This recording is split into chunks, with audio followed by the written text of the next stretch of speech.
of soul. This is Bass Talk Live. Your host, Mark Jeffries and Matt Pangrack. BTL is brought to you by Lowrance, Lose, Strike King Lures, Bass Cat Boats, Ducket Fishing, Spro, AFCO, Big Bite Baits, SUNLINE, and TH Marine. BTL coming at you. Good Thursday, everybody. Welcome once again to BTL Bass Talk Live, where we're going to talk bass fishing and anything else that we want to talk about. Matthew, you know what, man? Sometimes you have a challenge.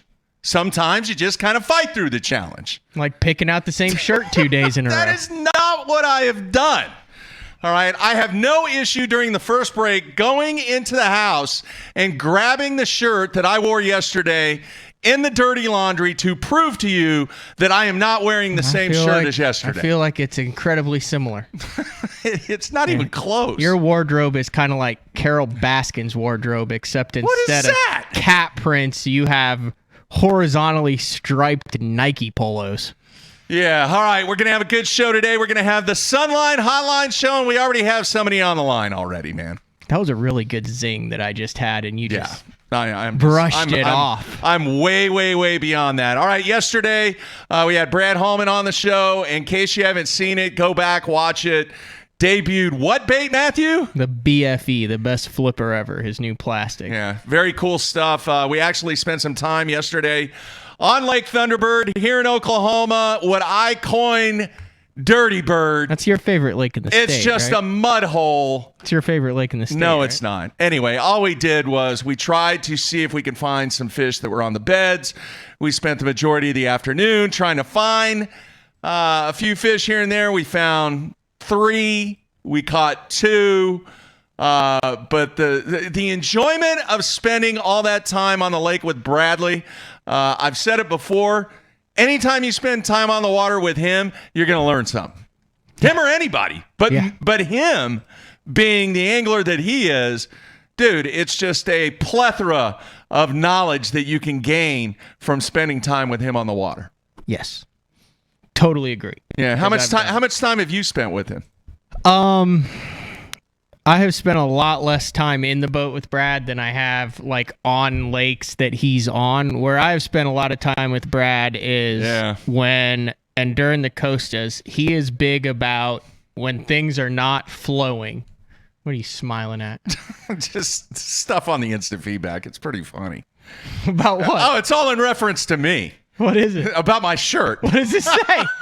You can't just smirk. Looks awful close to me. Like I said, your wardrobe. You're the Carol Baskins of bass fishing. I'm gonna go horizontal back into polos as opposed to cat prints. Remember they walked in and showed her wardrobe? But no. Yeah. So Brad's deal with me is we're on the lake at the same time, but we're in separate boats. We're practicing for the Costas last year. Yeah. And he would call, and I would be like, oh, I'm getting off the phone. He goes, where the hell are you going? He goes, we're staying on the phone until we figure this out. Yeah. And then he talks through it for an hour, 2 hours. You just got it on speakerphone, or I've got it on a Bluetooth, and that's where I really learn. Yeah. Because he walks through exactly what's going on. You know he's not BSing you. Yeah. It was very cool because even though this lake's only a half an hour away from me, I haven't spent that much time on it simply because it's not one of my favorite places to go. And he broke the lake down for me. And that was really, really cool because there were characteristics. You've spent a lot of time out there. How many years did you fish the Wednesday nighters? 2007, and I still occasionally will fish them. Yeah. At one point, Thunderbird, and it would have been 2009, Mark. 2009, I spent 31 consecutive days on Thunderbird. Yeah. That was when I lived over kind of by the lake, and it was like 10 minutes away. And every single day for 31 days, I went out and bass fished. It's the only time in my life I feel like I know where the fish were, and then I literally followed them as they transitioned out to the brush piles. It was just like a weird gap where we didn't have any tournaments or anything, and I just went out every single day learning it. Yeah, so just a fantastic time, and we're actually going to go out on Friday, too. Tomorrow we're doing best of, and in case you did miss it tomorrow, real quick, Matthew, let me give everybody the lineup for next week. I'm kind of proud of this lineup that I put together for next week, especially the guests that we're going to have on Wednesday. But Monday, we're going to kick things off with Bobby Lane. Tuesday, Shaw Grigsby. Wednesday, I tracked down 14 years ago. Preston Clark. 14 years ago? Where's he living? He's in Florida. You got an all Florida week next week? No. Did you mean to do that? No. Bobby Lane, Shaw Grigsby, No, I Preston told you Clark. it has a little Florida twist to it, obviously. That's not a Florida twist. That's a big twist.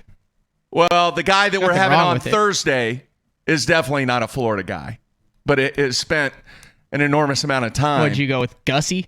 No. Up there in obviously you weren't listening Yukon? yesterday. No. Okay, so Wednesday, what was supposed to be taking place next week from a tournament perspective? Elite Series? Where at? Dude, are you brain dead? You said it yesterday. Santee Cooper. It's Santee Cooper.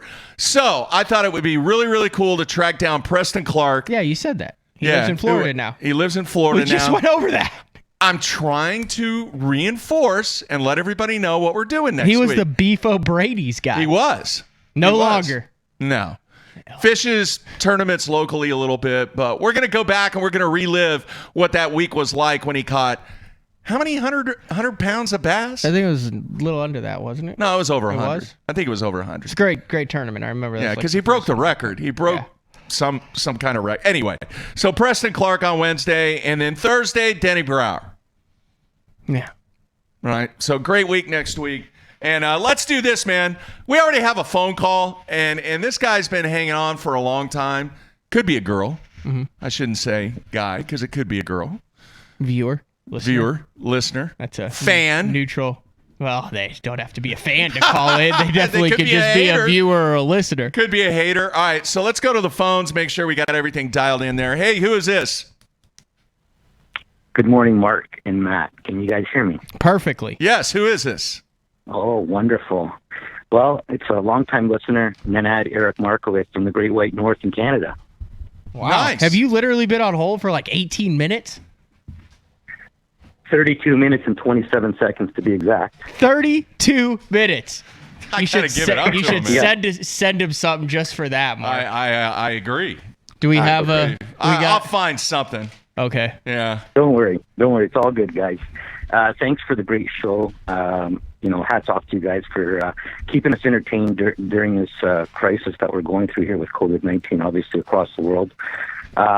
It's great, the lineup of speakers that you guys have bringing in, always wealth of knowledge. Like the amount of knowledge and tips these guys give is just phenomenal. It's amazing.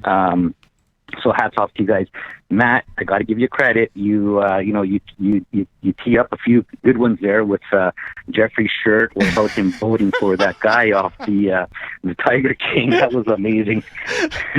It's a very similar wardrobe. He doesn't really go out on a limb. No. See, like I got the Columbus Barrel Company shirt rolling today with the Grab Life by the Barrels that they sent me. Nice. Quick question for you guys. Mark, you've mentioned before about the classic, and about I guess the coverage and the videos that come out afterwards, etc. You guys are lucky down in the States. We don't have Bassmasters here on TV in Canada, so thank God to the internet, right? And that we can watch all this live streaming and watch a lot of these shows through the internet. It's unfortunate for us Canadians, right? Mm-hmm. Yeah. But I was just wondering, when you say, things should change, what are you kind of hinting at? And and my feedback from the Classic, I've been to 2 so far. I went last year. Knoxville is amazing. If anyone's watching the show from Canada, you guys have to make the drive down to wherever it is to see the show. The expo show and the weigh-in is just blows your mind every time. But one thing that I missed coming out of that show was the fan interaction for the last, the anglers that are fishing the very last day. That interaction doesn't really happen compared to all the other anglers that are there in the booths, right? So I was thinking I might send an email to the folks over at Bass to say, can they move the Classic one day up? Now hear me out. If you move the Classic to a Thursday to the Saturday, you crown the winner on the Saturday, and then on Sunday you have like a Super 6 interview or interaction with the fans, and they have the Classic trophy there so people can get pictures with, like, let's say Hank Cherry and stuff like that right after you win the Bassmasters Classic. Like, that fan experience would be totally amazing. And then not only that, Bass could step it up and turn to one of their sponsors and say, hey, would you like to hold the Super 6 interview in your booth? They might have to pay maybe a little bit extra, but it's an opportunity here for promotions and to showcase their products, etc. But it will drive a lot of that fan base to their booth as well. What do you guys think? I am so glad you said that, because in an earlier show, Matthew, didn't I discuss this type of change, type of modification to the schedule before?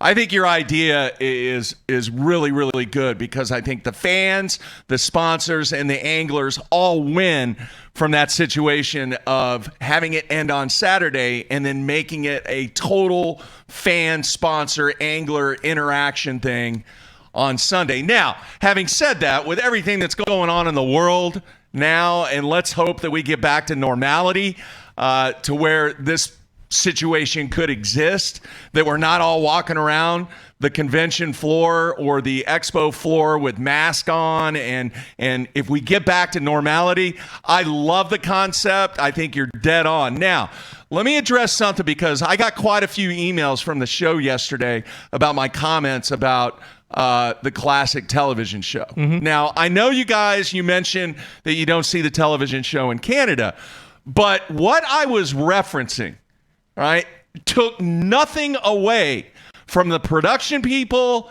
the creators, the talent, everything that JM and Bass does from a production standpoint. That's not what I was taking away from. That's not where I think change needs to happen. What I'm saying about change is, because the vast majority of fans, and when I say the vast majority, I'm talking probably 80-85% of the fans know what the outcome is. In the past, you didn't really know exactly what happened, but yeah, you knew what the outcome was, but you didn't know how they won. Well, now, because of live and because of the enormous amount of coverage that Bass has on the event while the event is taking place, you pretty much got a really good idea on what the winner was doing and what the pattern was, what the area of the lake was, and what everybody else was doing. What you don't have is kind of an analysis, a breakdown, and more importantly, an opportunity for the guys to explain and break down how they had their success during that week. You tell me any other sporting event or game where it is taped, even though everybody, for the most part, knows what the outcome was. It was taped and created based upon building up drama and mystery. It doesn't exist. Bowling didn't used to do that? No. A lot of the times when the bowling aired, it was taped. No. The finals were taped. No. Never? No. All those years that it was on ABC, it was live. Okay. All those years it was on ESPN. Is there a golf event that's like that? No. Maybe a skins game, maybe, but not an actual event. I mean, can you imagine, and I haven't talked tennis on this show, can you imagine having Wimbledon and knowing what the outcome was for the men's match and the women's matches and the doubles matches, knowing what happened, and then airing Wimbledon 2 weeks later, 3 weeks later? It's not a good fit. Now, was it a good fit prior to all the information that was out there? Yes. I mean, nobody did it any better. All I said was that they have done it like that in the past. They did it like that in the past before Bassmaster Live existed, where they said Kevin Van Dam won the Classic. They've got him in the studio. They've got Aaron in the studio in second. Cool.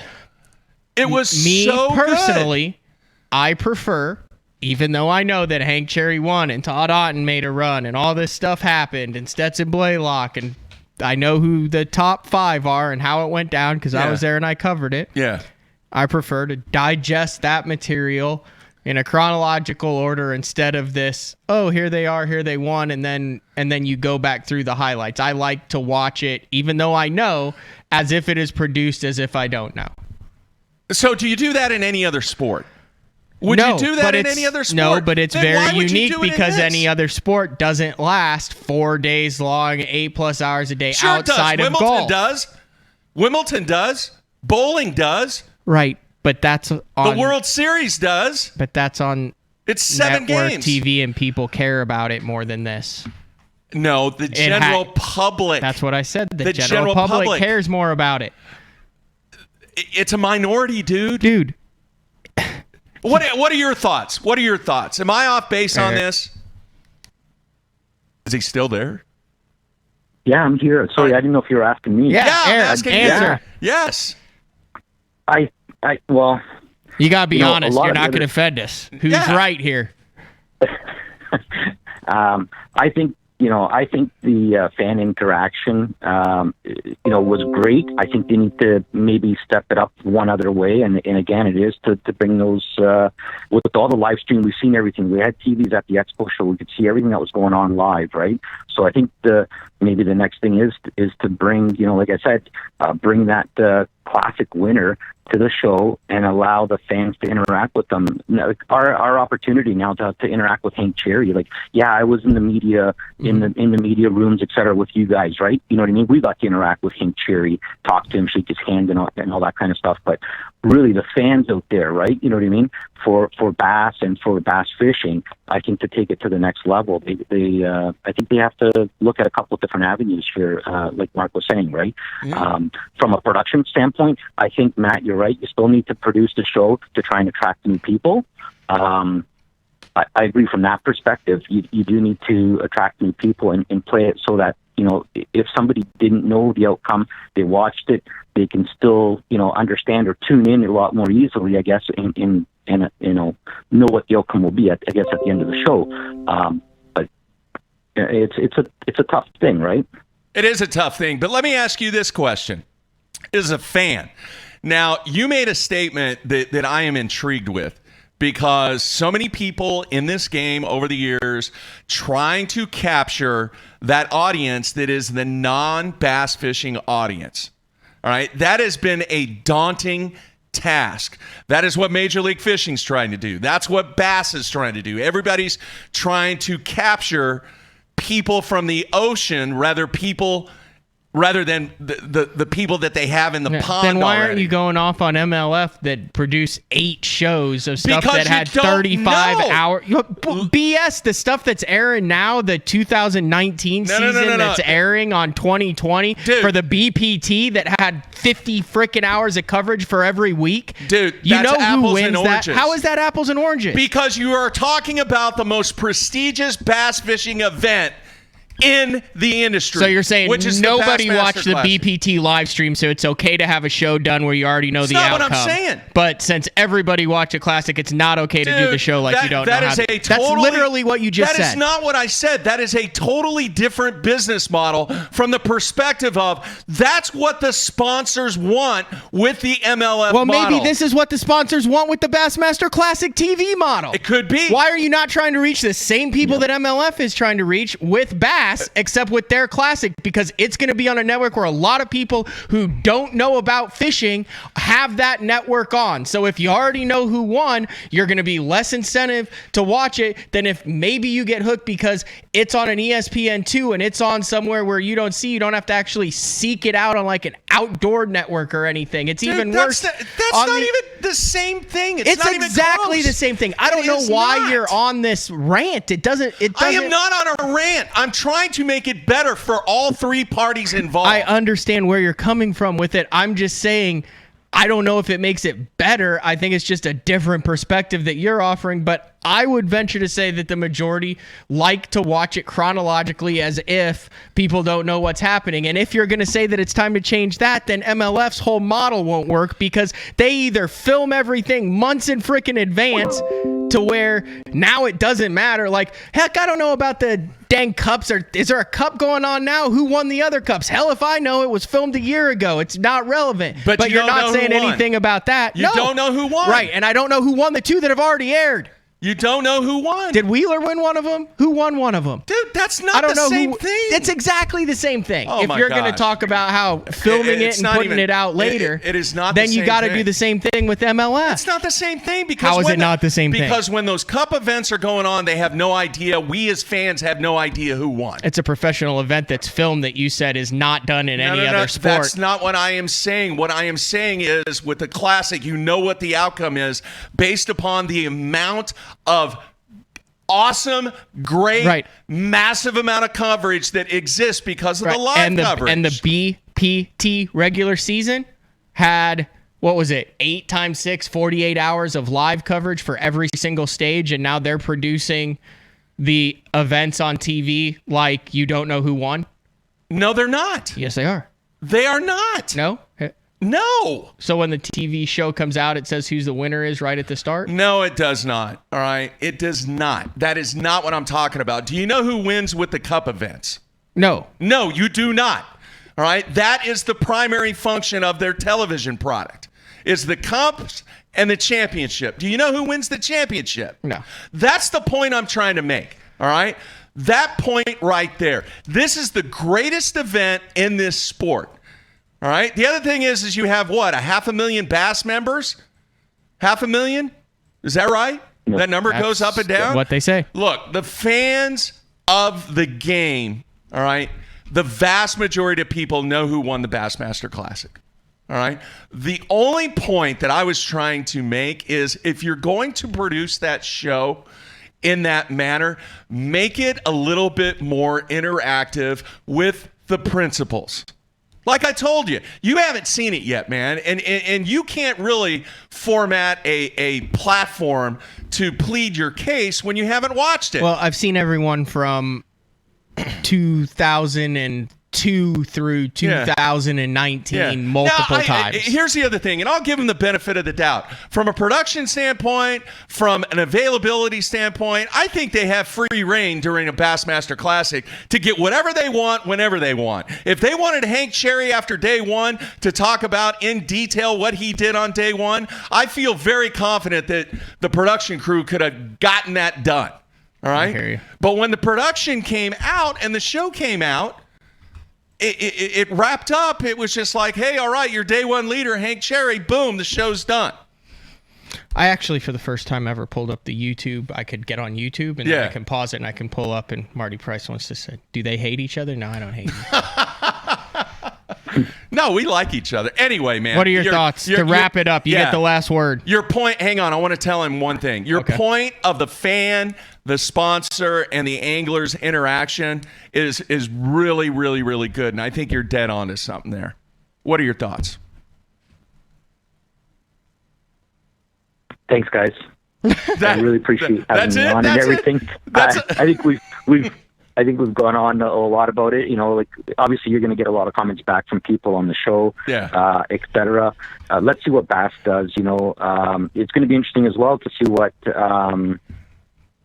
MLF does, right? If they're going to hold some type of a show, etc., and how they're going to interact with their fan base, right? Obviously, the fan base has spoken there. They wanted changes. And MLF is making some changes on that side.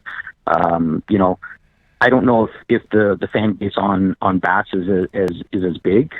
Meaning, you know, is Bass listening to their fan base? Do they want some change, etc.? But hopefully, the fan base does have an avenue or some type of way to speak up, and you know, they could even make it an interaction in a live stream as well on the Sunday when they have that Super Six interview, etc. Right? So there's endless opportunities there to you know, to interact with the fan base. But how do you attract new people to the shows? Take a kid fishing, right? Introduce them to fishing. Take your friend fishing, etc. We're seeing more and more people going fishing. Unfortunately, in Canada here, it snowed today again. But you know, we have ice fishing during the winter.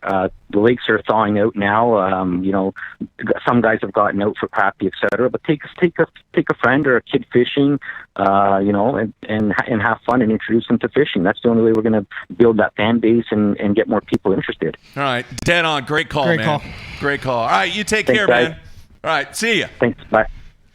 All right, and once again, man, I do not want to take anything away from the efforts of all the people involved in putting together that classic show. There are some talented people. They got, you know, a ton of people working very, very, very, very, very hard.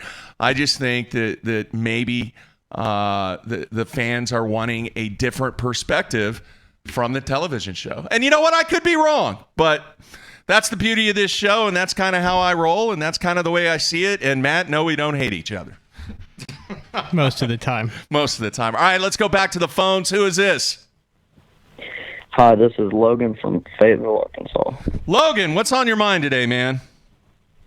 So, I had an upcoming tournament in December on Grand, and normally I don't get out there very much because when we go to Oklahoma, we go to 10 Killer. But Matt, I wanted to ask, Grand in December, what are you throwing? Is it just the A-rig or what? Boy, if you look at my results on Grand for the past 5 years, you would not have asked me that question. But, pretty much, is it early December or late December? Did you say? The 12th. Earlier. Early December? Yes. You know, we've had fish and chips there, late November, Mark? Early December? Yeah. And, you know, they'll chase still, but that time of the year it's pretty much an A-rig, jerkbait, crankbait deal. Would you not agree, Mark? Yeah. If it's really warm, I mean, you might get the tail end of maybe some topwater stuff, but, you know, it's probably going to be in the 40s by then. Yeah, but remember what Jim Morton did. And yeah, I refer back to this. Caught him on a buzzbait when it snowed. Yeah. And I've caught him there in, you know, low 50s with a buzzbait late in the year, but, you know, the A-rig, if you can throw it, it's hard to beat. Now, you don't get as many bites on it out there now. It's not just, like, crazy, but you get in the right spot and stuff. That's still the deal. Big spinner bait, too. Late fall, early winter there, like a 3/4 ounce War Eagle. I really like it in the spot remover color with the big gold willow leaf blade on it. Okay. Is that it, Logan? Hey, have you been do you live near Beaver? Are you by Beaver? Yes, sir. We fish beaver a lot. Yeah, are they on the beds? Have you been lately? No. I don't think they're on the beds right now because it just got a bunch of rain. Like, all the floodgates have been open. Gotcha. At least the last I heard. So that a lot of them have been relaying to the old bank line instead of pushing shallow. Mm-hmm. But who knows? I haven't been out in like a couple of weeks. Well, there you go. Hope that helps. Yeah. Take it loosely. Don't take it like the Bible. Let's just some general tips on Grand in December. Like, there's other people better than me to ask on that. He's pretty good though. Yeah. Hey, here's the deal though. The biggest factor, and you rag on me all the time about, is the weather. Yeah. I mean, if you have stable weather, fishing can be really, really, really good. I mean, you can get around those docks and you can throw that spinner bait and you can get on those rails that go down into the water and throw a mixed stick or a Mega Bass 110 over them and just get absolutely wrecked all day long. I mean, I fished it last December and, I caught a lot of them on a jerk bait over the rails, on like main lake and secondary points. Like rails, they have like train tracks where the boats go down into the water. Yeah. The fish really like to hang out around some of the steeper stuff. And then I also caught a bunch in December on a little Black Label cliff pace flat side. I really like that little balsa bait there that time of the year when you get lower lake with some clarity. Yeah. All right, good stuff, Crank Logan. bait, spinner bait, jerk bait, Alabama rig primarily. Yeah. And throw a buzz bait just to make Mark happy. No. That's the Jim Morton model. All right, man, Logan, thanks for calling, dude. Thank y'all. All right, see you. All right. See ya. Hey, let me ask you this. That's a really, really good question based upon the people that you have talked with and the time that you spent on the water in December at Grand. What do you think about this? Do the fish move around? In other words, in a multiple day tournament, can you stay primarily in the same area and win, or are those fish constantly moving, based upon where the bait fish are? And in my opinion on Grand, they're really big about wolf packing. Okay. Like every time I've caught them, and maybe it's just because I just am not great. But you look at a lot of the guys who do really well out there, and they have a rotation. All the other guys will say, "Oh, we saw him," and I saw him in honey. Well, I saw him in duck. Well, I saw him in ketchup. And you're like, well, how did these guys fish the whole damn lake in a day? But that's what they do. And it's just stop, and wait till you hit it. Now, in my experience, when I've caught them really good there, it's never been a grind. And it's either on around the whole lake or it's you roll up on one spot and it's boom, boom, boom, boom, boom, and they wolf pack. But you can't go back to that same spot. Like you can go back to that same spot and maybe catch them, maybe not catch them. But it's not, I mean, can you remember a multi-day tournament ever on Grand where some guy just sat on a spot for multiple Jim Morton's days? the only one, dude. He threw a buzzbait on the same spot? He fished that original riprap the entire tournament. Right. Now, I'm taking riprap out of the equation. Okay. Because you can sit on the Horse Creek riprap and Honey Creek and Red 11 and that type of stuff, and that's an anomaly. Yeah. All right, by the way, a lot of people want to know the outcome on your match with Jason Christie. I'm working on it. The results are coming soon. Nobody knows who won except him and Jason. He hasn't even told me. I have no idea. I'm working on the video. It is actually done as soon as the show is over today.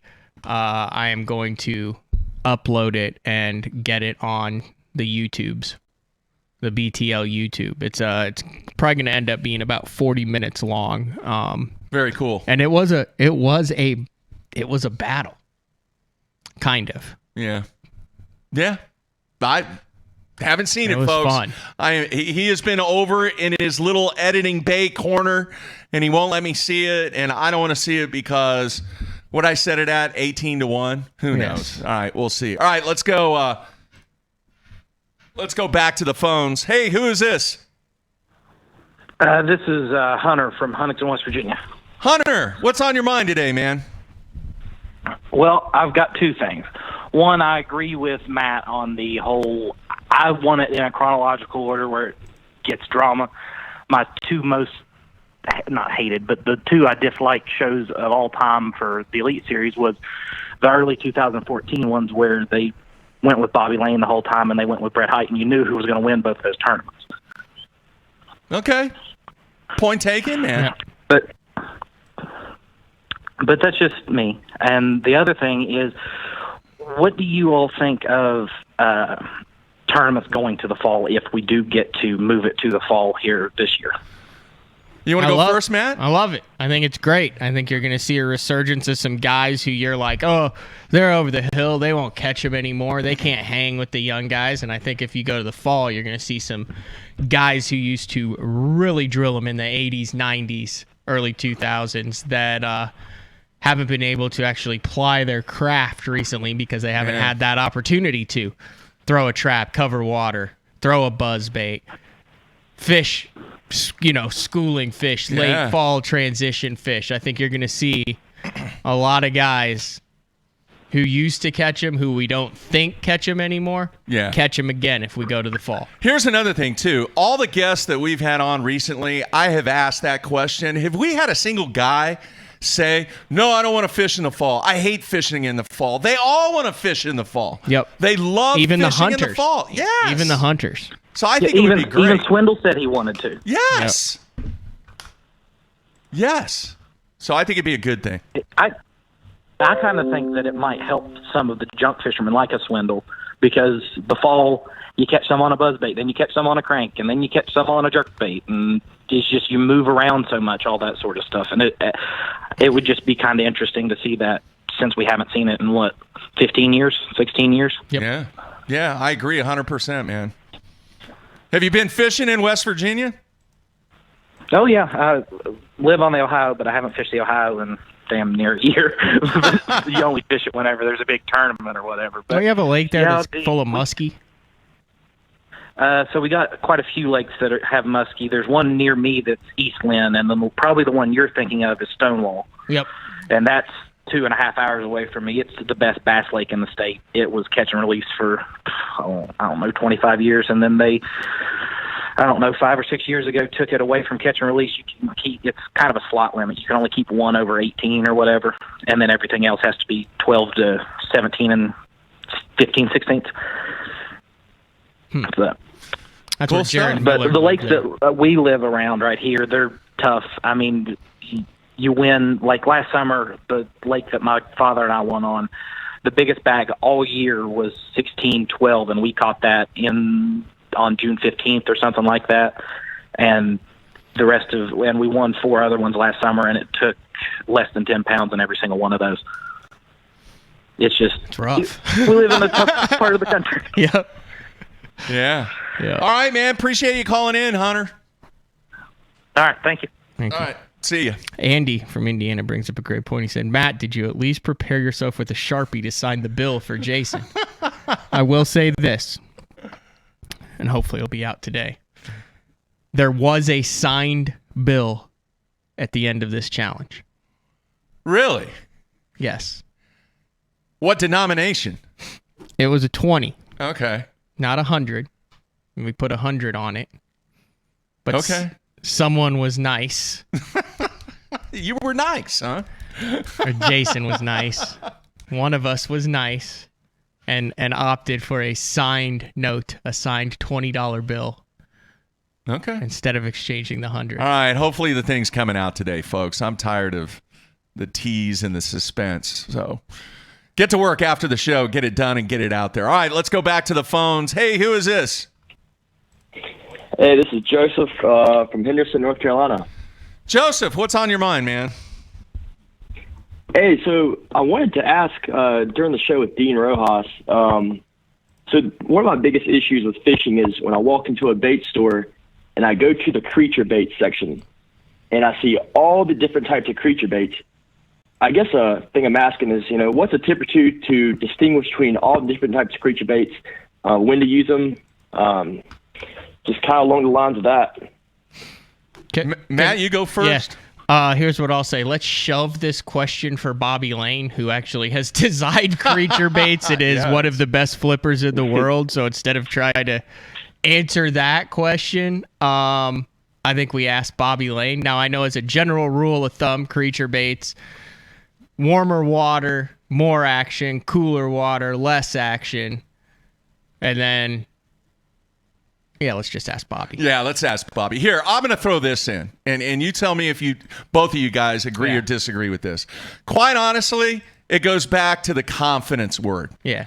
All right? If you go out and you have success, you're throwing or flipping or doing whatever, a specific type of creature bait, what's the likelihood that you're going to continue using that creature bait and buying more? If you're catching them on it? If you're catching them on it. Probably pretty good. Yeah.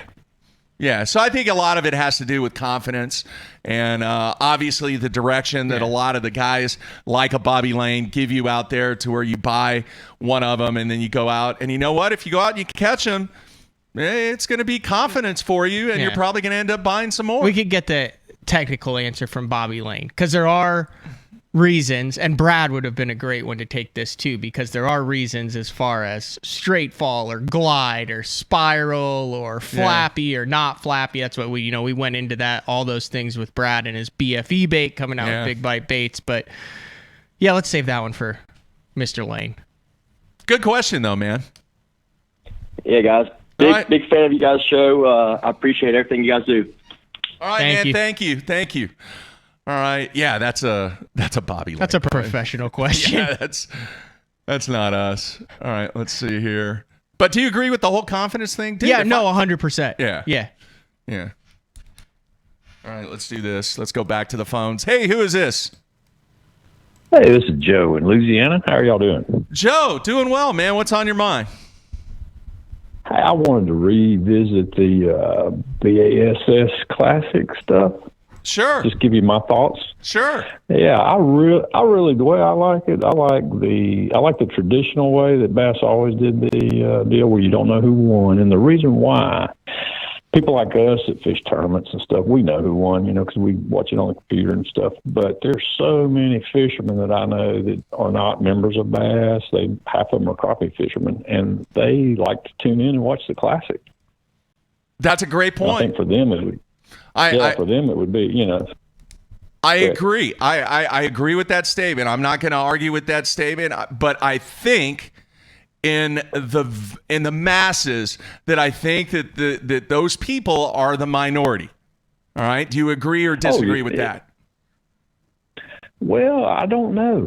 It's hard to really say. I would have to know, I'd have to know the data on how many people tune in versus how many people are members of Bass and so forth. But I just know a lot of people that they always, they don't keep up with tournament fishing, but they love to watch the Bass Classic. I think it'd just be a big bomb if they already knew. They wouldn't even tune in probably. People like us will. And then I watch it live on the computer, which I really like, but I also, like this year, I didn't like the way they did it. I like when they cut it off at least an hour before weigh-in. That way, I don't really know. I mean, if there's 5 pounds separating the top, 10 guys, I really don't know who might catch an 8-pounder in that last hour. You know what I'm saying? Agree 100%. Yep. Agree 100%, man. So it makes you want to stay for that weigh-in, and which is the big draw to me that Bass has is that weigh-in. But if you already know who won, like this year, I saw some of the guys pulling up the trolling motor to go in for the weigh-in. Well, heck, I knew who was winning, who was second, who was third, and I still watched it, but it was kind of like a Yeah. No, I get it. I think you're dead on. What's fishing like down where you are? It's pretty good. A little slowed down a little bit lately because they're pretty much spawned out and they're kind of like on the beds and getting off the beds, but they're still not. Well, they're really pretty much on the bed, so it's slowed a little bit. I went to Fork week and a half ago or so, and it was really dead. I mean, even the local guys that were fishing were struggling. So interesting. All right, where in Louisiana are you located? I just live north of Shreveport. Okay. So, I've got Caddo Lake real handy right there, about 15 minutes from my house. And Sam Rayburn's about 2 hours. Fork's about 2 hours. It's a great location. Nice little lake. Yeah. Yeah, Toledo Bend's about an hour and a half. So good spot to be. We fish all those lakes. Oh, yeah, we love it. Great stuff, well, look, man. All right, man. I appreciate y'all taking my call, and I'll be tuning in. All right, thank you. Thanks. Thank you. No, man, he's got a good point, and I think I've said that, but once again, I think it's a small percentage of people based upon how the characteristics of how the game is being covered from the Bassmaster Classic. Look, man, I mean, we like to have these heated arguments and talk about it, but the points that you brought up, definitely valid, and obviously the solidification of that call right there, that yes, there is a group, there is a market that format is appealing. I just have the opinion that the vast majority of people that format is changing, but it is what it is. And once again, whatever way they do it, they do a fantastic job and put a lot of effort and a lot of time into it. So I am not taking away from anything that they've done from that perspective, because They rock it. They do a great job. All right. Charlie Hartley's on the instant feedback, man. He's dying to know who won also.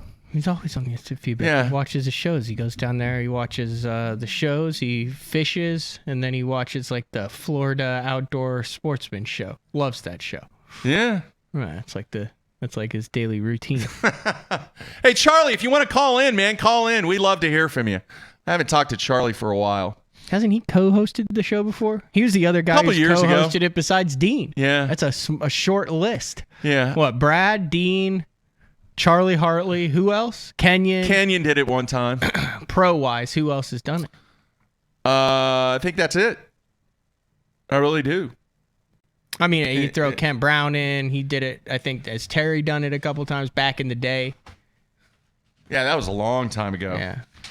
All right, I'm looking here. All right, folks, the phone number, 405-253-5543. That is the number. The line is open right now. We'd love to hear from you. And let me go down here, down the instant feedback. Dave wanted to know, are we going to do the one-on-one live things again? And here's what I'll say on that. All right, because of the situation that we're in right now, you have to have two people, obviously dedicated from a camera standpoint, to be able to pull this off. There are some things in the works. Once we get through this, hopefully by June or July, that we might be looking at a very, very, very cool series that Matt and I are going to be working on that is tied into the one-on-one live with some other things too. So yes, we are working on that, but right now it's more of a staffing issue, and obviously some of the stuff that's going on in the world right now is just kind of limiting us to be able to do what we want to do at the level that we want to do it. Is that a good way of explaining it? Yep. You got some people on your side on the old YouTube instant feedback. I get to actually see it as it pops up now. Really? The first time. Yeah. Oh, what, on my side? Yeah, Did they agree with me? Keith said he'd be curious to see how many people watch a classic replay. He's one of the guys that hasn't watched it because he knows who won. Yeah. Interesting. It's, opinions are great, man. They really are. And I love hearing from the fans and getting feedback from them. All right, let's go to the phones. Hey, who is this? Greg from Maryland. Greg, what's on your mind, man? Yeah, man. I was just wondering how you guys feel about all these states shutting down fishing, even though everybody goes to Walmart and Costco's and hangs around, but you're not allowed to go when you're by yourself with your boat.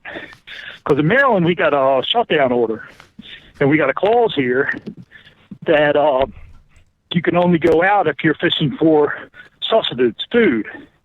So luckily, we got a snakehead problem here, and that's what we've been using to get out and go do a little fishing.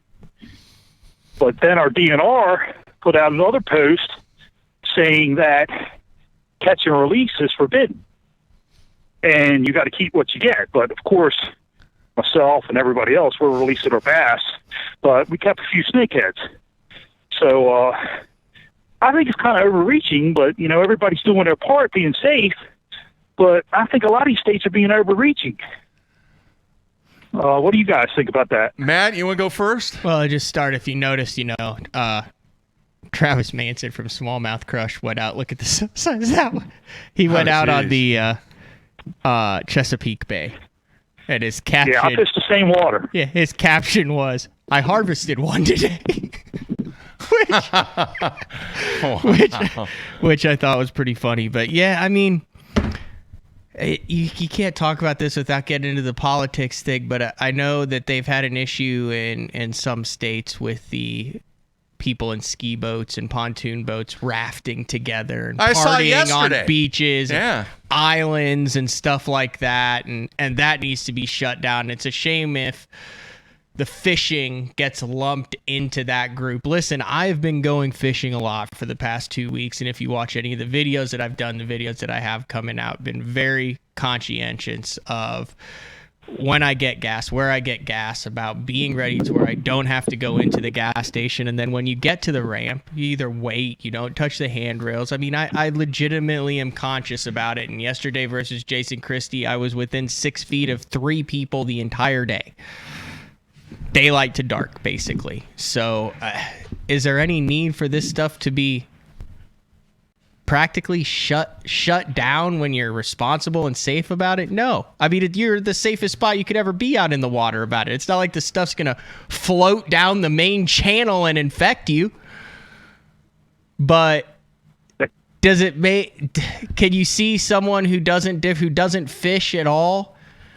You know, if let's say I could close let's use bowling as an example, and I'll use it like this. Let's say I just know that bowling is rolling a ball down, and you've got league bowlers and then people who just bowl for fun or whatever. Yeah.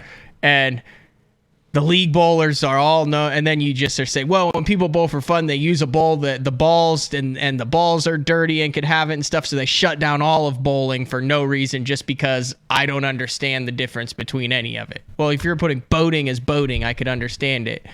Yeah. But that's kind of where it becomes as anglers to show that we are being responsible, that we're following the guidelines, that it's our form of exercise, that we're actually still contributing to the economy, to the natural resources, to the oil and gas companies, doing this safely and responsibly. And that's all we can do there. And hope that the states recognize, hey, these aren't the numbskulls that are going out to a beach and getting hammered on jungle juice and doing Congo lines because there's no police out there. You're dead on, Matt. Yeah. That's well said. Well said. And yet the only the only other thing I would add in there is obviously there are politics involved, and we don't talk politics ever on this show, and it's unfortunate that some states across the country are being influenced because of political reasons. Now, I will say this. There are a lot of organizations out there that are busting their tails to keep things open for the anglers. And I'm not just talking about bass fishing. It's all fishing. There was a huge story in USA Today, I think a couple days ago, about how they were talking about the best possible place for somebody to be was fly fishing, and they were talking about how I don't even know the word, how peaceful and calming and therapeutic that fly fishing was, because you're out there standing in the street by yourself. I could not disagree more. Every time I fly fished, I end up just saying cursing out things with flies and trees and tippets. It's kind of cool. Anyway, the point I'm trying to make, Greg, is that there are a lot of organizations out there that are working very, very hard to keep our rights to be able to go and continue to fish while this thing's going on. Exactly. Yeah. But, it's just, the trout guys are out there, trout season, and it's a little too cold for everybody to be partying on the islands and stuff like that in Chesapeake Bay. So, not too many pleasure boaters, but like I went Sunday and the ramps were packed, normal. Like I said, everybody's out here. We got a snakehead explosion going on here, and everybody wants to catch snakeheads all over the place. And, it's like I don't see any change in it. And people, they're doing what they want to do. They're out in the sun. They're having a good time. And, I'm by myself. I got a new bass boat I got in the summer, and, I want to go out and use it the best time of the year. And it's just starting here. So, Yeah, I went out yesterday and I hammered them. So, keep doing it the right way, man. As long as we're safe. Yeah, I am. Yeah. Go by myself. I had people wanting to go with me and everything. I said, no, I'm not taking any chances right now. I said, I've been working. I'm an essential employee. I'm an auto mechanic, so I've been working steady all through this whole thing.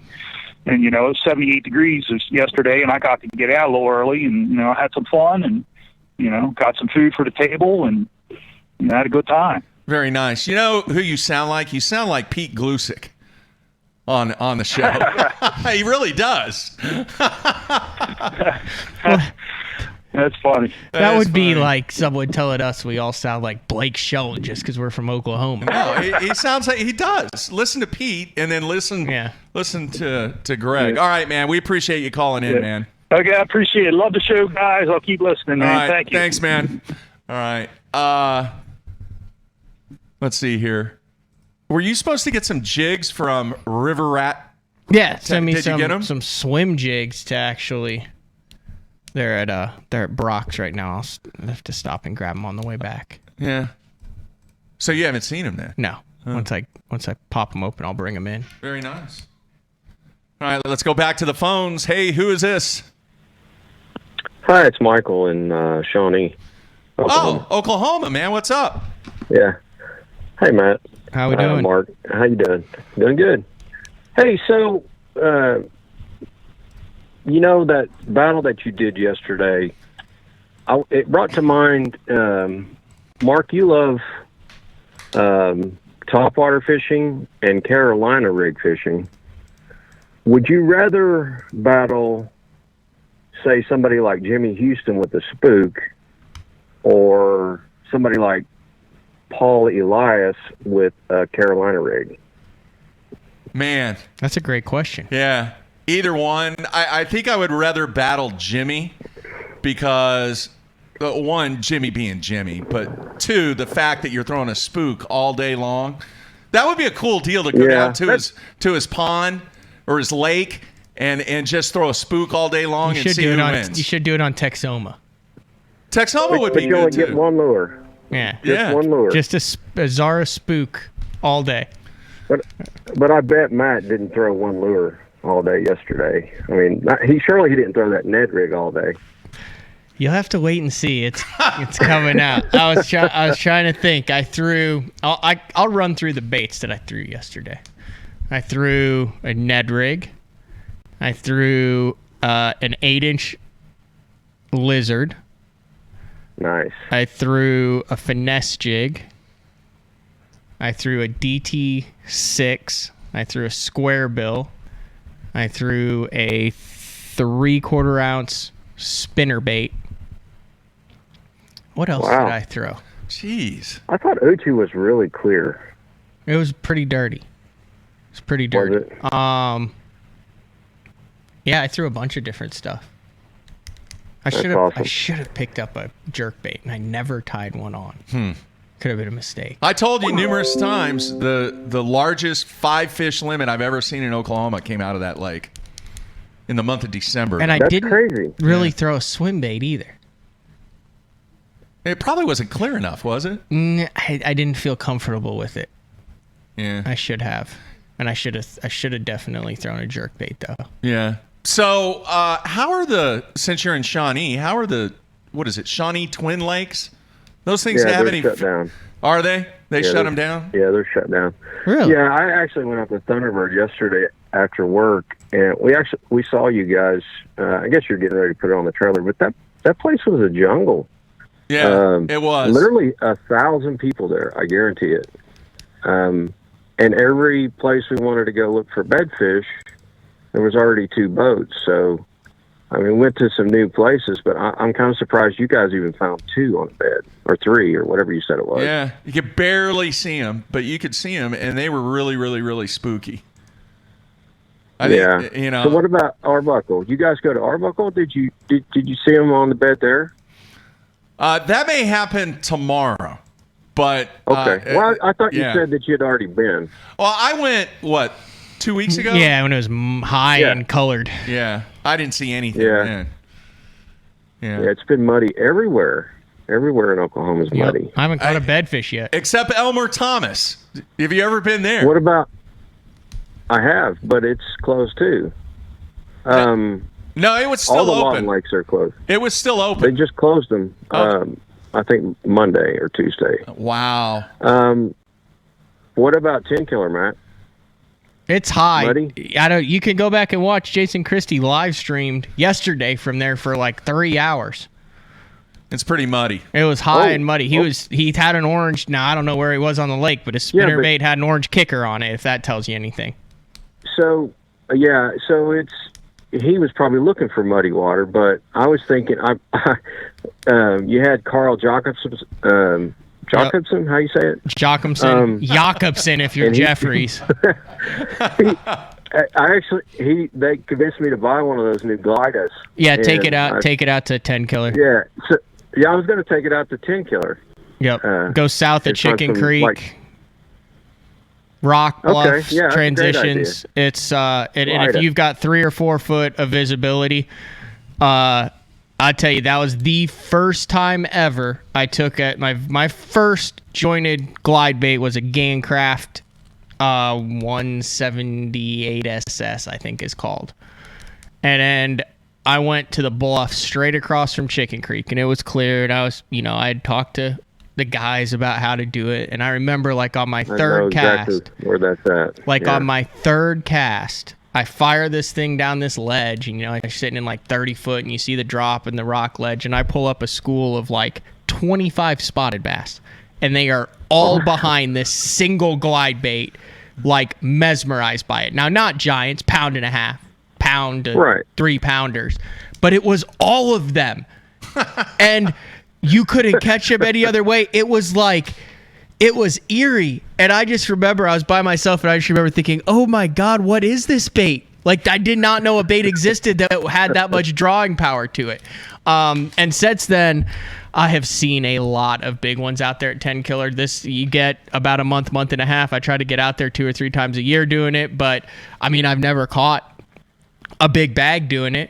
I've seen a big bag dang near every time, though, following it. Well, I love topwater fishing like Mark. Every time he talks about that 3-hook spook, it reminds me of back in the 90s when I first started throwing that thing.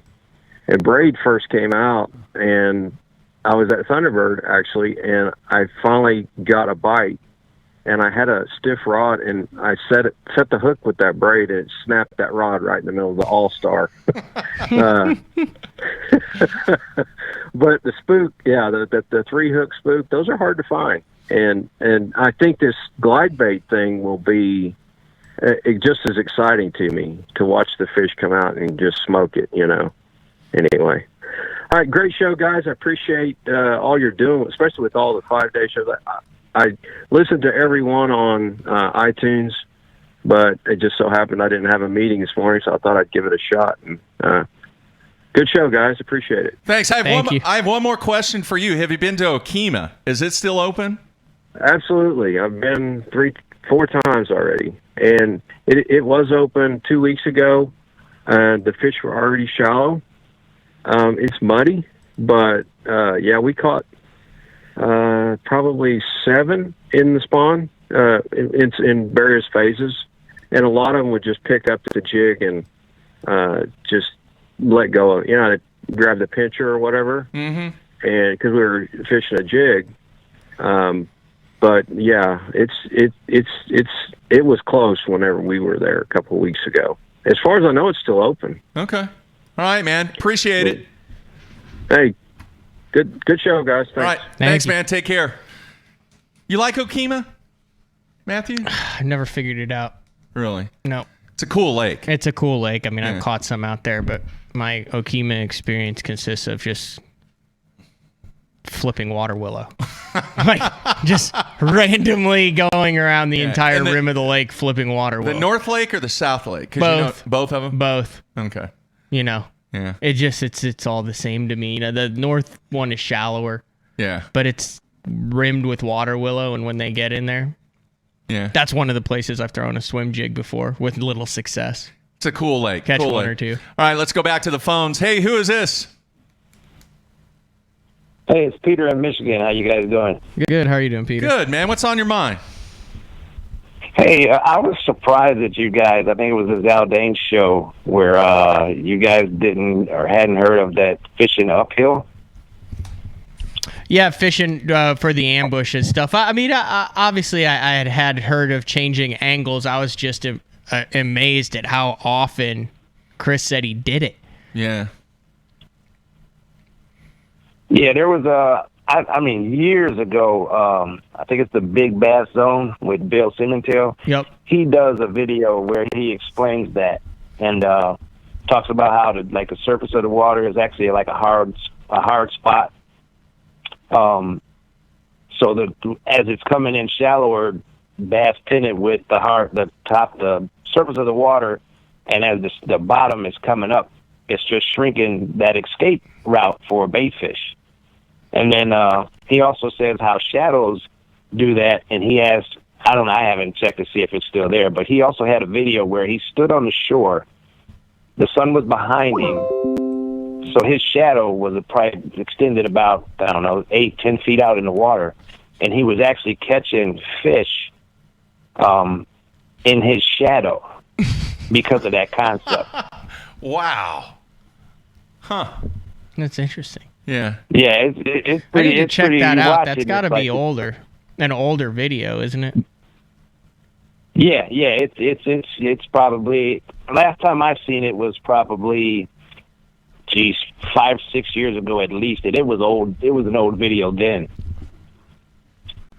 I'll check it out. Yeah. That'd be interesting. Very cool. No, I love that concept and that whole procedure that he was going through. And I have very rarely done that. Yeah, I mean, I've done it, but I think I was just more amazed at how it was just like in his conscious to do that, and just how many of us, ever included, just go down the bank. Yeah. And when you're going down the bank, maybe you're getting bit on that rise, like he talked about, the point and stuff like that, where it's coming up on the other end. But how many of us like just don't fish inside out? Yeah. Like instead of go down the bank and cast out and bring it in. Vast majority of it. Yeah. Like, have you ever remembered doing that yourself, or seeing anybody going down the bank casting out, like on a flat, like sitting in 2 foot, casting out to 6 and bringing it back up to you instead of doing? No. And think about some of those spots on like Texoma. Yeah. and No, Tank 100% it worked. Yeah. It would work. You get up on top. I mean, think about, like, is that Washita Point there? Yeah. You get up on those rocks and cast out and bring it back uphill on that. Now, I mean, you'd piss off all the striper and bass fishermen that are trying to chuck their plugs and whopper ploppers up on top, because you'd be right in the middle going, "Hey guys," but yeah, that's a good point though, man. Good stuff. Good stuff. Yeah, it's like bank fishing, but only you got a boat. Your boat is up almost on the bank, and you're just bringing it up to you, which is, it's crazy, but when you think about it and you watch the video, it makes a lot of sense. It does. They either have to commit to it or they turn away, but they know that they're running out of room and they got to make a decision. Yeah, that's good stuff. So, all right, Peter, man, appreciate you calling. All right, buddy, take care. All right, man, see you. Yeah, I gotta try that, man. I really do. All right, let's go back to the phones. Hey, who is this? This is Maynard in Fort Wayne, Indiana. Maynard, how are you, man? Hey, I'm pretty good. I'm calling in because I sent you an email the other day to get an address, and I did not get an email back with your address because I wanted to send you a care package, and I wanted to tell you guys how great of a job you're doing. And I said in my email that I've been a good fan since 2010, before I retired. And my wife and I are in our 70s, and we have a son that's a nurse, and he tells us he won't let us get out and get about because we have 2 grandchildren, just two of them, 2 girls, 9 weeks, and a son and a grandson that's going to be almost 2 years. And so we can't get out, so we even have our groceries and everything delivered. So my care package to you is going to have to be whenever we can get to the post office. But I want to send you this. First of all, I know you'll enjoy this because I have a nice Bob Knight book I'm going to send you. Nice. And then I also have some lures I'm going to send you that you can only use next time you and Matt have a contest. Number 1, I'm going to send you one of the original Jimmy Houston spinner baits. Ooh. That was one of the first ones that he made, the Red Man, before he went with Bill Norman Lures. And I also have one of the RC1 from Rick Clunn that was made by Pose, just like the one's a shallow diver. And I'm also going to send you another one from Strike King called diving crankbait, made out of Jellytong. And this was before KVD ever came up with the 1.5 and the 2.5. Made out of what? Excuse me? What is it made out of? Jellytong. Huh. That's what they made their original crankbaits out of before they went to the ones that KVD's got and whatever. I was on their pro staff here in Fort Wayne for a while, and I had a whole bunch of them sent to me, and I still have some, so I sent you one. Wow. But anyway, I'll probably send Mark another email, and if he can give me his address when we can get to the post office, I'll package this up and send you this care package. But as I said, I want to really thank you for all the people that are trying to follow this social distancing and can't get out and about, because for us guys that can't get to the ponds and do whatever, we really appreciate having this to listen to and be brought up to date with what's really going on. Maynard, that is just an awesome thing to do, sending that care package. Wow, that's more than a care package. That is priceless. It's a history package. Yeah, that is, man, thank you so much. And you don't need to do that, but I can't wait to see the Bobby Knight book and dive into that one. And no, man, you've been a long-time listener, long-time viewer, and both Matt and I appreciate your I remember loyalty. when he called in when you retired. You called in like right after you retired, I think, one time. Yeah. No, I called in 2 years before I retired, and a couple times I called. I was still having my gym class when I was talking to you. Yeah. That's right. Yeah. Yeah. Well, man, you take care of yourself, and please stay safe, and can't thank you enough for being a longtime fan, man. Okay, and I got one last thing to say about those crankbaits I'm going to send you. They've already been tuned in my pond around here, and they'll run right, so Matt better watch out in your challenge. That's awesome. And I'll tell you what, there's a message on the board, Jim from Indiana, and I think I know who that Jim is from here in Fort Wayne. And my buddy and I fished with him in tournaments all around here for years, and he's a pretty tough fisherman. All right. Nice. Well, you take care, man. You guys take care. Love the show. All right. Thanks, Stay man. safe. All right. There you have it. That's hooking you up. Wow. With a pose, with a strike king and a spinnerbait. Original stuff. Yeah. And a Bobby Knight book. You'll be motivated and have the baits. Now, if you lose, you'll throw stuff. No, I won't throw a chair, I promise. I'm way past that. But wow, that is impressive right there. Hey, we're going to keep taking calls. The phone number is right there below the video screen, 405-253-5543. Love to hear from everybody. We have a ton of people watching. And do you know where you're going tomorrow yet? No, I'm trying. Hopefully this show will wrap up before 5 p.m. so I can finish this Jason Christie video man. That I've been working on that I promised love hearing everyone. from the fans. I'm really close, too. I just have to do a couple more things. I'm putting a couple clips from the kind of backstory from BTL, where you called me out and then he called me out. Yeah. And then, there's 3 or 4 kind of BTL shows that set the stage for this one-on-one match with Jason Christie. So it's all good. I'm going to pull those. Once I pull those, I have to throw those in the beginning. I have to go through. I think I went a little too edgy on maybe one of the music scores in there.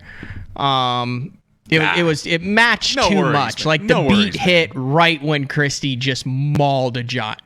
And I've said too much there. But he's a giant? Jason Christie sets the hook, but I did it to where like the beat was too obvious that it was. So I have to go back in and change some of that. Okay. And then it like overpowers but today, when he talks crap. We're talking today, this evening, sometime today. All right, folks, there you have it. All right, back to the phones. Hey, who is this? This is Kristen from North Carolina. How we doing? Kristen, you mowing the yard? Pretty good. What is that? Yeah, I'm at work at the moment. Okay. Nice. What's up, man? I wanted to know your takes on the kayak bass fishing scene. Matt, you go first. I'm all about it. It's a great way to get people out in the tournament scene, get a good feel for what it's about. Obviously, you look at any of the message boards or any of the stuff that's going on, watching Ike live, talk to any of the guys in kayak, you have a lot of camaraderie that's going on there because you have a lot of people that are got into it at the same time and are kind of learning and growing with this thing together as all of the different series come out. Would I be terrified to fish it? Yes, because after looking at some of those message boards, I thought tournament bass fishing out of fiberglass and aluminum boats was petty.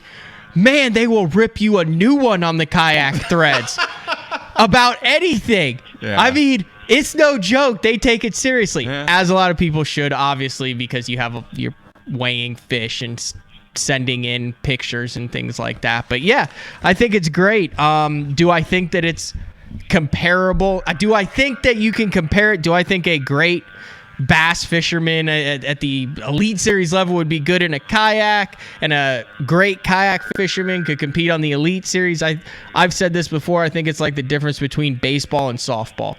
It's the same thing, but you're going to have a different set of skills as far as your map study, finding fish, maximizing small amounts of water, understanding that during the day you can't cover 5-6 miles of water. In a bass boat you can cover 70. You have different tackle that you're taking, different approaches, strategies. So that was a little bit long-winded, but hopefully it gives you a feel about where I stand in the kayak world. Yeah, mine's really simple. I've already committed that sometime during the summer I'm going to get in one of those things because I have a fear of tipping over. I don't like snakes. I don't like anything else besides fish in the lake.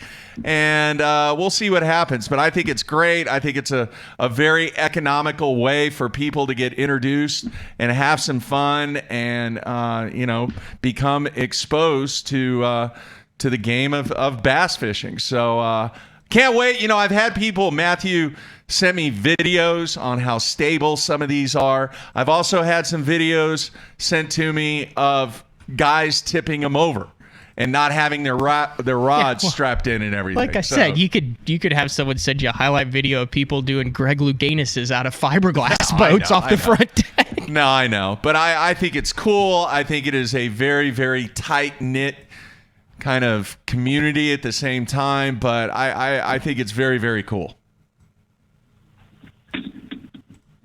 You there, man? Yeah, we had a tournament. Yeah, sorry. We had a tournament about this past weekend at Lake Hickory. Mm-hmm. And it was so weird because we had to keep 6 feet apart. Nobody could talk to each other, so we wouldn't get in trouble for still having a tournament. It was only an online weigh-in, but done via Facebook Live. Yep. And how did it work, though? Worked out well? It worked great. Good. Actually. Yeah, it worked great. Good. So you fish, what trails do you fish? Queen City, kayak bass fishing. Nice. And has that grown exponentially over the past couple years? Yes, they're averaging right now about 100 anglers per tournament. Wow, that's a lot. On these small lakes. Yep. It's a lot of paddling. A lot of paddling. Most people have pedal drops, but... Yeah. All right. Very cool, man. Well, thanks for calling in. Thank y'all for the show. Yeah. Well, thank you. Keep my day going at work here, so...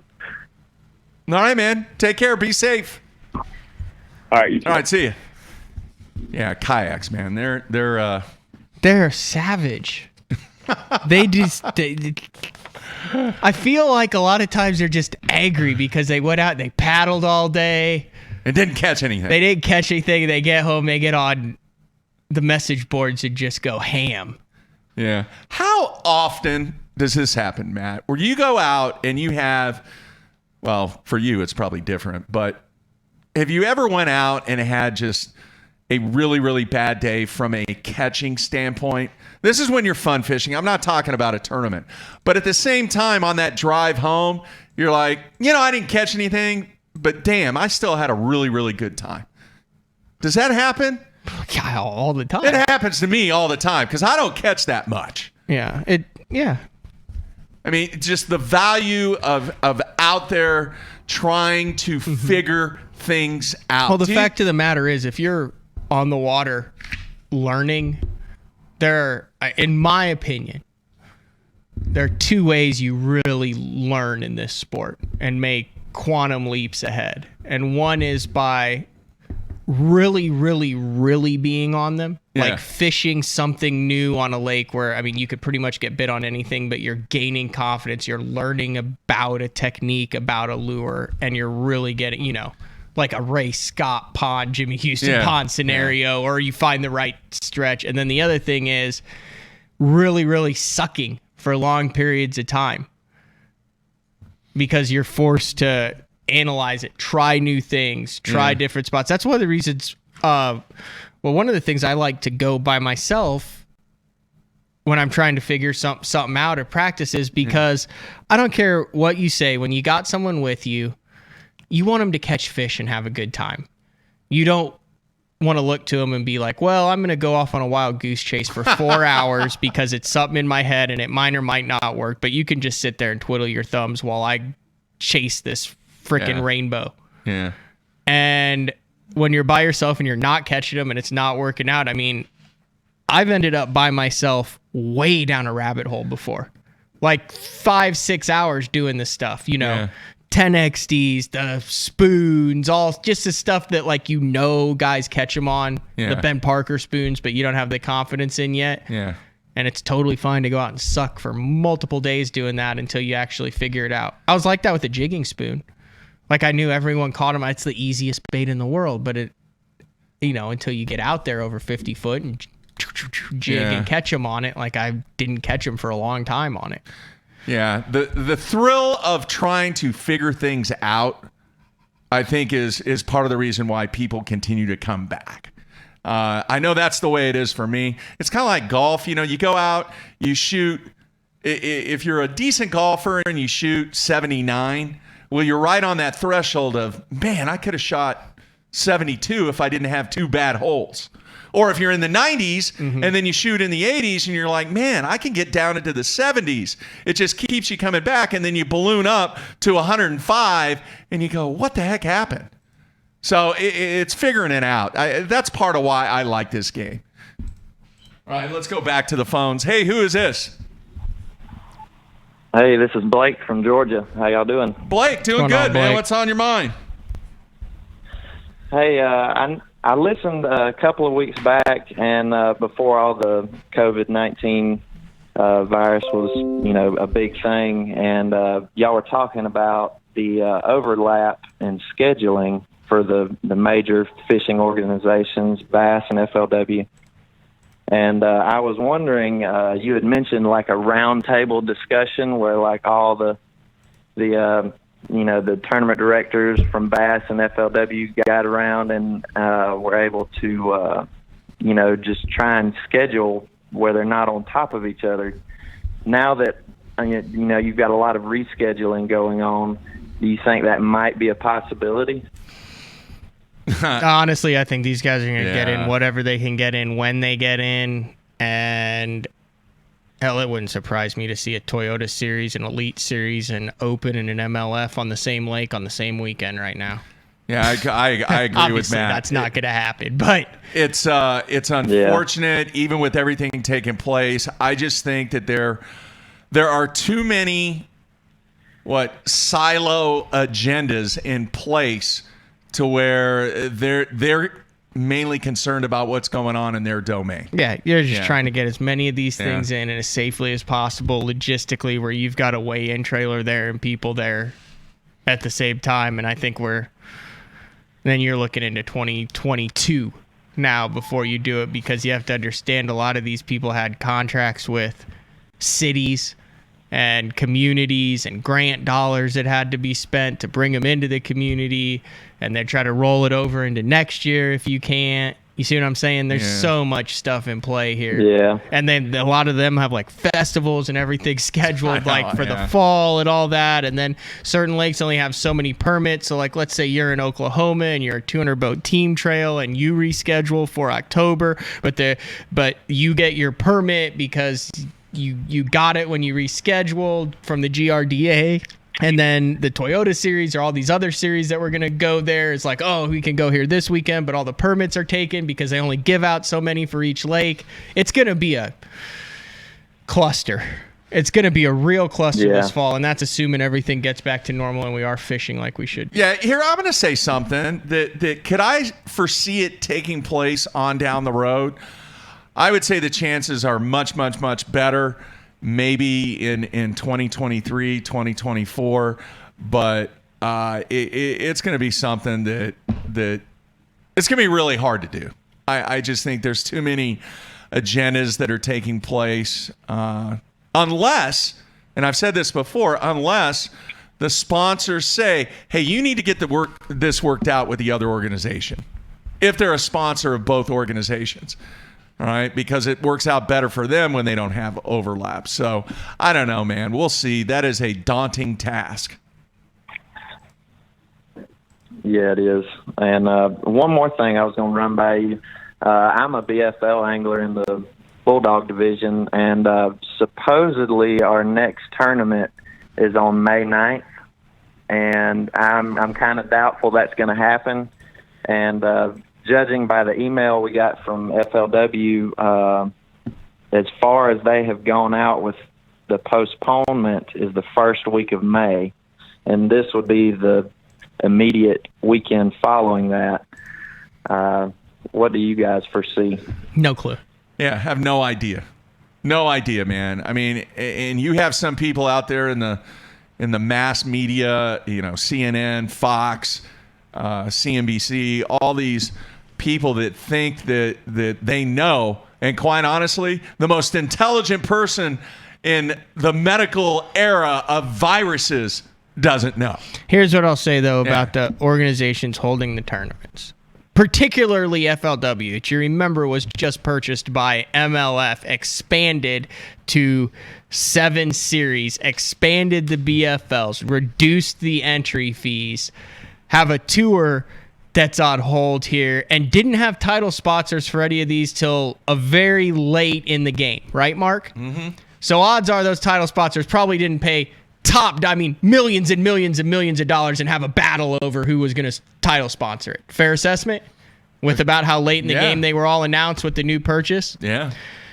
They also own the BPT, and that does not have entry fees in it. And it costs a lot to put on the BPTs, and they also have all this staff for FLW that's put on. They're the BFLs for all this. And sponsors. They need the Toyota Series, the Pro Circuit, and the BFLs to happen. He's dead right. Because they have entry fees. Yeah. Because they have sponsor obligations that are probably paid on the quarterly. Would you not agree? Yeah. As to what they're providing for those sponsors. And there's a bunch of guys on the tour and the Toyota Series that already have hundreds of thousands. There are over $1 million. I did the math. There is over $1 million in already paid entry fees for tournaments that have not been fished yet. That is with outstanding right now. Yeah, I believe it. Wow. So if anybody is going to have tournaments when it's safe, when it's legal too, I think it's the entire FLW series that is champing at the bit here to get this thing kicked off and going. Yeah, that's a great point, Matt. And the thing about it is you have so many elements on whether or not these tournaments take place, from a local standpoint, from a lake standpoint, from a government standpoint. It's just, man, it is a massive, massive challenge. But Matt is dead on. They got to get these tournaments in from a revenue standpoint. They have to. So we'll see. Cool. Well, that's all I've got. Great show, guys. Keep up the good work. Thank you. Appreciate it, Blake. Did I go too far there? No, dude, you were dead on. Bringing up numbers, doing math. I'm proud of you. No, that was a really, really good assessment. Very good assessment. All right, let's see here. We'll take a couple more calls, and then we'll wrap things up. I'm looking at the instant feedback. A little spat going on. Yeah, I didn't mean to do that. Sorry, Charlie Hartley's playing Peacemaker on the instant feedback. I know. All right, let's go to the phones. How Hey, did who's you this? not mean to do it. You got to post. You're the one who posted it. Dude, I'm sorry. I'm sorry. All right, let's go to the phones. Hey, who is this? This is Jennifer from Indiana. Jennifer? My husband's Andy from Indiana. How are we doing? Hi. Doing good. We met you at the Classic. Yep. We got Grant also here. How we doing, Hi. Grant? Doing pretty good. Turning 13 tomorrow. He's fired up. He's man. gonna be a teenager. Yeah. Yeah, I remember the whole family came to the Classic. You had a bunch of guys sign all your stuff there, right? Yeah. You had a Well, bunch. we went 7 days fishing in a row. I mean, it's pretty good. Nice. He's catching them. Well, I'm trying to be dad for the angler of the year for our family. The family angler of the year. Now, what's at stake there? You got a trophy. You got a prizes for this.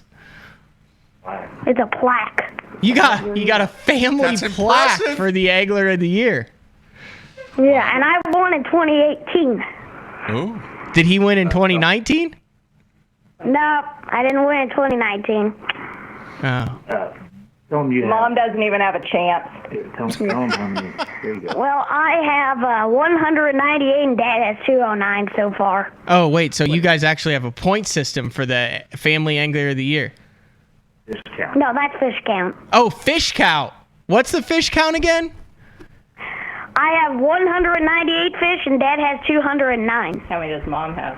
Mom has 95. Yeah, Mom's out of this race. Mom's Unless- and I'm out of big bass too. What's big bass right now? 7.58 pounds.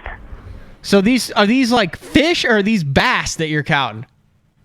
These are everything. You've caught 198 fish this year already, Grant? Mm-hmm. That's more than I've caught. That's more than me and Jeffries have caught combined, I guarantee you. Yeah. Because even when I go crappie fishing, I haven't had a numbers day yet. I've had 106 bass and I have 92 other fish that are not bass. What's their craziest catch so far? Like the weirdest species? I am rolling. We've had crappie. We've had crappie, bluegill, rock bass, and bass. Yeah. That's pretty much all that I've caught. Very nice. We saw the world record gar last year. Yeah. But You we didn't catch it. Did you try to hook it? We should have tried to. It had to be 50+ pounds last year. Yeah, it went like the back of the boat to the console. And it was huge. It was a bay full of large, long-nosed gar, and it looked like a manatee that came up next to our boat. It was huge. Wow. Like 5.5. Am I the only one who does? Is this wrong of me? I don't care what it is, as long as it's not a tournament. If one of those giant gar come next to the boat, I try to snag that thing like every time. Like not like out of maliciousness, just like I'm like, I wonder what that would feel like. And if you get a bait, you like take the plastic off the flipping bait and try to snag it. You do that, Mark? You ever done that? No. With the gar? Is that bad that I do that? No. I've done it with like the giant carp. Every once in a while, you'll get in the back. You're like, that's like a 60-pound carp. Like that would be fun. No. Yeah, that's the thing is, it's like, do you go after it because it's a world record, even though it doesn't mean anything? But then she doesn't want I don't any want part that thing in the boat. Yeah, scary. Yeah, it's like legitimate. It's that big. It's like a world record, but it's like a bay full of these. But it's one of those things. We were fishing for a tournament, and it's like you want to play for it, but what do you do? We got a funny story from the Classic. All right, let's hear it. So Grant went up to meet Cajun Baby, and Cajun Baby asked him to tell him his best fish story. So Grant told him his best fish story. You want to tell him your best fish story? Grant's all of a sudden shy. So he tells him his fish story. Mom got snagged up, so with a shaky head in the rock, shocker. And so he goes to get it out for Mom, and he tells Mom he's got a fish on. She's like, no, it's hung up. And he's like, no, I got a fish. So he reels it in. And what size was that fish? 2 pounder. Oh, a 2 nice pounder. one. So Dad says, Grant, it's been the same weight for years now. Come on, man. So Cajun Baby goes to Grant, and he said, look, he's like, Grant, you're always honest with your parents, always honest at school. When it comes to fishing and hunting, you can stretch that story. It's okay. And so Grant's like the most honest kid you'll ever meet. So later on, we meet Edwin Evers. So Grant walks up to Edwin Evers. He was great, by the way. So we walk out and talk to Edwin Evers, and he asked him what's his best fish story. So Grant tells him the same exact story, but he stops at the end. He pauses, and he says, and it was a 4-pounder, and we were rolling. Nice. Andy and I were just dying. And so we tell Edwin Evers, and he just started busting out laughing. It was great. Wow, that's a Cajun Baby. Cajun Baby got the most honest kid in America to stretch his fish story and become a true fisherman. Not surprising. Cajun Baby right now is he's got his hands full. Yeah. He had identical twin boys that were born Oh my gosh. premature. Congratulations. Yeah, when I talked to them last, they were doing well. They were born premature, and they've been in the hospital just to get their size up. Yeah. But they haven't been able to go see him because of the COVID thing. And then he's also got baby Ben, and dang it, I always forget the name of... Ben's the only one I can remember. And every time I'm on the phone with them, it's World War III's going on. Someone's getting bit or hit with a rock or some sort of stick, or they're like wandering down to the swamp. Yeah. So the Cajun Baby actually probably a good time for him to take a little break and mold the minds of youth. Keep him and his family in our prayers. We've come a long ways with Grant. So Grant had a lot of health issues over his life, and he's doing great now. So what's your target, Grant? What do you think you're going to need to get the plaque back this year? You're 9 fish down now by the end of the year. I gotta go to a cemetery lake called Sunset and try to beat that. Yeah, but what's the target number? How many total by the end of the year? Like, you got 198 now, but how many do you think it'll take to win? Probably over 1,000. What did it take in your championship season of 2018? Well, it took 300, like 84. Oh, so you've gotten a lot better. Oh, yeah, he's a lot better. This is what you had last year. Tell him. I had 842 fish last year, though. And Dad had 1,220. He's beat us 2 out of the 4 days. He is way late on Andy and I. That's with my bait. Yeah, he that's took my bait. That score's borderline Nick Saban versus the Citadel. I mean, you could have stopped when you were a couple hundred fish ahead, but you had to go for the 400 fish victory. Oh, I mean, maybe, hey, Grant, why don't you cast over here? Maybe those every once in a while once you got up triple digits. I'm just saying. Well, it was a bit unfair because we fished. My wife and I fished tournaments last year, so we had like 50, 60 fish days when he wasn't in the boat. So we kind of thought this year we need to make it fair. That way we keep track separate. I don't care. So, but this year with all the tournaments canceled, we've been fishing as a family, and we went the last 7 days straight. And that's the thing is, it gets us out of the house, and then but we're away from everybody. So. And we've been catching the heck out of them. That is awesome. And Grant's been waylaying us. Yeah. Well, someday. On a shaky head, or what's the go-to bait? How much your go-to bait is? I go to a crappie jig and a bobber. Hey, I got a boat full of crappie jigs and corks. I love it. That's awesome. The dangler. The dangler. He already knows you don't say the real name for the bait that's really working. That's you right. have to have a fake name. Which That's I our think, code name. Yeah. The dangler. Awesome. Wow, that's awesome. Well, hey, it was great meeting you guys at the Classic. And Matt for the outdoor scoreboard. Yeah. Sounds like Andy is front-ending his family in the boat. Exactly. That's good stuff. That's good stuff. That's right. He backseats all the time. Thank you guys. We love your show. Oh, we really enjoyed you at the Classic. And hey, Mark, Sonar signed right underneath your name on Grant's shirt. So just to let you know. Very nice. Very nice. I haven't had him on the show during you this guys break. said that you guys don't have a story because you said that everyone has a story on Aaron Martins. Yep. I've got a story for you guys. All right, let's hear it. We'll end on that. Okay. All right. You guys have a good one. Thank you. Oh, what was your story? Yeah, you we got to wanna tell your hear it. story. the story is, at the very end, when we were walking away, Mark comes up to me and Andy and says, hey, I got a quick story to tell you. And so he comes up and he tells us, Mark says, hey, just to let you know, Matt thought you were Jake from State Farm. And so Matt comes over, what'd you tell him? What'd you tell him? So that was pretty funny. So Andy's Jake from State Farm, so I'm Mrs. Jake from State Farm now. Nice. You had an Aaron. Oh, well, and we do have an Aaron Martin story, because you said everybody has an Aaron Martin story. Yeah. We're talking with Aaron Martins, and I'm wearing a Mercury hat already signed by MDJ. And he wants to get a hat, and I said, oh, we've got, a Mercury hat. And he goes, oh, no, that's for Grant, not you. He was great. Yeah. And if you could let him know that he really wanted to be with his daughter that day, he was fishing a high school tournament. But he said, I really want to be with her, but if I was there, I couldn't be here to meet Grant. So he was great with Grant. Awesome. Yep. All right. You guys be safe, have fun, and appreciate you. We love your show. Thank you. All right. Take care. See you guys. Bye. All right. Bobber and a crappie For the jig. crappie jig, yeah. 198, 209. Mom's got 95.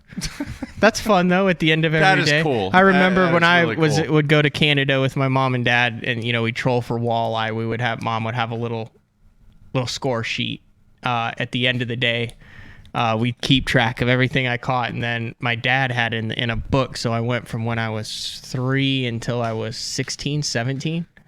And every single year, he would keep track of how many smallmouth bass, how many walleye, and how many pike I would catch, and on what days and on what lures.